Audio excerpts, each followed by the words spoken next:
अमित शहाने जिन्नांना लाजवेल इतकी मुस्लिमांची बाजू घेतली। भाजपनं हिंदुत्व सोडलं का?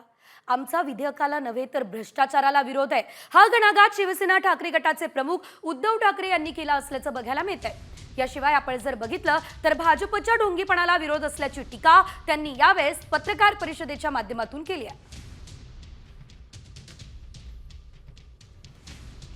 मला वाटतं देशाच्या इतिहासात पहिल्या प्रथम देशाच्या संसदेत मुस्लिम समाजाचा कळवळा आणणारी भाषणं ही म्हणजे अतिशयोक्ती करायची झाली तर जिनांनाही लाजवेल अशी मुसलमानांची बाजू घेणारी भाषणं ही खुद्द अमित शहापासून त्यांच्या सर्व मित्रपक्षांनी काल केलेली आहे।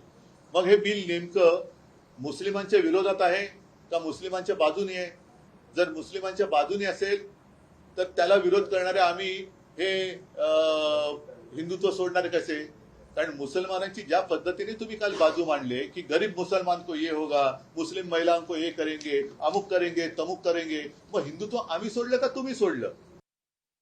की आज सुद्धा मी भारतीय जनता पक्षाला पहिलं पाहिजे आवाहन करतो, नाही तर आव्हान देतो की तुम्ही जर का खरोखर एवढे हिंदुत्व करत असाल आणि तुम्हाला मुसलमानांचा जर का तिटकारा असेल तर परत एकदा सांगतो की तुम्ही तुमच्या झेंड्यावरचा हिरवा रंग काढा आणि न पेक्षा ही जुमलेबाजी बंद करा।